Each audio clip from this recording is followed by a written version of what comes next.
আসসালামু আলাইকুম। আজ আমরা একসাথে একটা গভীর দার্শনিক যাত্রায় বের হব আলবেয়ার কামুর সাথে। দেখব এই যে বলা হয় পৃথিবীটা অর্থহীন, এই অর্থহীনতার মধ্যেই জীবনের মানে খুঁজে বের করার কি চমৎকার একটা পথ তিনি আমাদের দেখিয়েছেন। শুরুই করা যাক আলবেয়ার কামুর এই অসাধারণ কিন্তু একটু ধাক্কা দেওয়ার মতো একটা উক্তি দিয়ে। তিনি বলছেন আসলে একটাই মাত্র গুরুত্বপূর্ণ দার্শনিক প্রশ্ন আছে, আর সেটা হলো আত্মহত্যা। ভাবুন তো, এই একটা লাইনই কিন্তু আমাদের একদম জীবনের মূল প্রশ্নে এনে দাঁড় করিয়ে দেয়। এই জীবনটা কি আদৌ বেঁচে থাকার মতো? কামুর মতে অন্য সব বড় বড় দার্শনিক আলোচনার আগে আমাদের এই একটা প্রশ্নের উত্তর খুঁজে বের করতেই হবে, কারণ এটাই তো সেই প্রশ্ন যেটার জন্য মানুষ বাঁচে, আবার কেউ কেউ মরেও যায়। ব্যাপারটা শুরু হয় কিন্তু খুব সাধারণ একটা অনুভূতি থেকে। ওই যে আমাদের প্রতিদিনকার রুটিন, সকালে ওঠা, দৌড়ে কাজে যাওয়া, খাওয়া দাওয়া, ঘুম, এই যান্ত্রিক জীবনের চাকা ঘুরতে ঘুরতে হঠাৎ একদিন মনে হয়, আচ্ছা কেন কেন করছি আমি এই সব কিছু? আর এই ছোট্ট কেন প্রশ্নটাই এটাই আমাদের একটা অদ্ভুত গভীর এক দ্বন্দ্বের সামনে এনে দাঁড় করিয়ে দেয়। কামু এই অনুভূতির নাম দিয়েছেন অ্যাবসার্ড বা জীবনের অর্থহীনতা। আচ্ছা, এই যে অ্যাবসার্ড বা অর্থহীনতার কথা বলছি, এটা কিন্তু শুধু আমাদের মনের ব্যাপার না, আবার পৃথিবীরও কোনো দোষ না।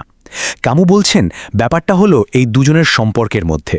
মানে একদিকে আমরা মানুষেরা জীবনের একটা স্পষ্ট অর্থ চাই, একটা উদ্দেশ্য চাই, আর অন্যদিকে এই বিশাল মহাবিশ্ব, সে একদম চুপ, কোনো উত্তর দেয় না।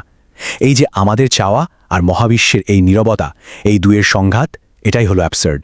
এখানে দেখুন, এই দ্বন্দ্বটাই খুব সুন্দরভাবে তুলে ধরা হয়েছে। একদিকে আমাদের মন, যা সবকিছুর মধ্যে একটা শৃঙ্খলা খুঁজে বেড়ায়, আর ঠিক তার বিপরীতে আছে এই জগৎ, যা আসলে বিশৃঙ্খল, যুক্তিহীন আর একদম চুপচাপ। তো প্রশ্নটা হলো, যদি আমরা মেনে নিই যে জীবনটা এমনই অবসার্ড, এমনই অর্থহীন, তাহলে আমাদের করণীয়টা কি? হাল ছেড়ে দেওয়া? জীবনকে শেষ করে দেওয়া? এই পরিস্থিতি থেকে পালানোর জন্য মানুষ সাধারণত দুটো পথ বেছে নেয়, কিন্তু কামু এই দুটো পথকেই নাকচ করে দিয়েছেন। তার মতে এগুলো হলো সমস্যা থেকে পালিয়ে যাওয়া, সমস্যার সমাধান করা নয়। প্রথমটা তো খুব সরাসরি, শারীরিক আত্মহত্যা। মানে এটা স্বীকার করে নেওয়া যে জীবনটা বড্ড ভারী হয়ে গেছে আর এটা বইতে পারা যাচ্ছে না। কিন্তু দ্বিতীয় পথটা আরও জটিল। কামু এটার নাম দিয়েছেন দার্শনিক আত্মহত্যা। এটা কি? এটা হলো কোনো একটা বিশ্বাস, ধরুন ধর্ম বা কোনো মতাদর্শের ওপর সব ছেড়ে দিয়ে একটা লাফ দেওয়া। মানে এই অর্থহীন বাস্তবতাকে অস্বীকার করে একটা কাল্পনিক আশার জগতে আশ্রয় নেওয়া। কামও কিন্তু ঠিক এর উল্টো কথা বলছেন। তিনি বলছেন আসল কাজটা পালিয়ে যাওয়া নয়, আসল বীরত্ব হলো এই অ্যাবজার্ভ বাস্তবতাকে মেনে নিয়ে এর মধ্যেই টিকে থাকা, চোখে চোখ রেখে এর মুখোমুখি হওয়া। তাহলে এখন উপায় কি? যদি আত্মহত্যাও না করা হয়, আবার কোনো মিথ্যা আশাতেও গা না ভাসানো হয়, তাহলে আমরা বাঁচবটা কিভাবে?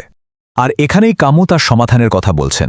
তিনি দেখিয়েছেন এই অর্থহীনতাকে স্বীকার করে নিয়েই এক ধরনের শক্তিশালী জীবনযাপন করা সম্ভব। আর এই জীবনের ভিত্তি হল তিনটি জিনিস। প্রথমটা হলো বিদ্রোহ। এটা কিন্তু অস্ত্র হাতে বিদ্রোহ না, এটা হলো মানসিক বিদ্রোহ, মানে এই অর্থহীন ভাগ্যের কাছে মাথা নত না করা। দ্বিতীয়টা হলো স্বাধীনতা। যখন ভবিষ্যৎ বা পরকালের কোনো আশা থাকছে না, তখন কিন্তু আমরা বর্তমানে বাঁচার জন্য পুরোপুরি মুক্ত হয়ে যাই। কোনো নিয়মের বেড়াজাল নেই, কোনো কৈফিয়ত দেওয়ার তাড়া নেই। আর ৩ নম্বরটা হলো আবেগ বা প্যাশন। জীবনের গুণগত মানের চেয়ে পরিমাণগত মানের ওপর জোর দেওয়া, মানে সবচেয়ে ভালো জীবন নয়, বরং সবচেয়ে বেশি জীবনযাপন করা। এই যে এত কঠিন কঠিন কথা বললাম, বিদ্রোহ, স্বাধীনতা, আবেগ, এই পুরো ব্যাপারটাকে কামু অসাধারণ একটা গল্পের মাধ্যমে আমাদের সামনে তুলে ধরেছেন।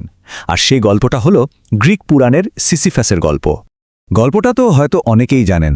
সিসিফাস দেবতাদের অভিশাপে দণ্ডিত। তার কাজ কি? অনন্তকাল ধরে একটা বিশাল পাথর ঠেলতে ঠেলতে পাহাড়ের চূড়ায় তোলা, আর যেই না চূড়ায় পৌঁছানো, অমনি পাথরটা আবার গড়িয়ে নিচে পড়ে যায়। ভাবা যায়, এর চেয়ে অর্থহীন, আশাহীন কাজ কি আর কিছু হতে পারে? কিন্তু এখানেই কামুর জাদু। তিনি এই নিরাশার গল্পটাকে একদম ঘুরিয়ে দিয়েছেন। তিনি বলছেন, ওই মুহূর্তেটার কথা ভাবুন, যখন পাথরটা গড়িয়ে পড়ে গেছে আর সিসিফাস পাহাড় বেয়ে নিচে নামছে। ওই মুহূর্তে সে কিন্তু তার এই ভয়াবহ ভাগ্য সম্পর্কে পুরোপুরি সচেতন। আর ঠিক ওই সচেতনতার মুহূর্তেই সে তার ভাগ্যের ঊর্ধ্বে উঠে যায়।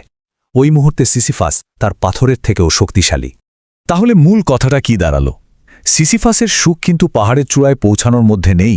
তার সুখ, তার জীবনের অর্থ লুকিয়ে আছে ওই পাথরটা ঠেলে তোলার নিরন্তর সংগ্রামের মধ্যেই। ওই চূড়ার দিকে এগিয়ে যাওয়ার লড়াইটাই তার মনকে ভরিয়ে দেওয়ার জন্য যথেষ্ট, আর কারণেই কামু তার অসাধারণ কথাটা বলেন, আমাদের অবশ্যই সিসিফাসকে একজন সুখী মানুষ হিসেবে ভাবতে হবে।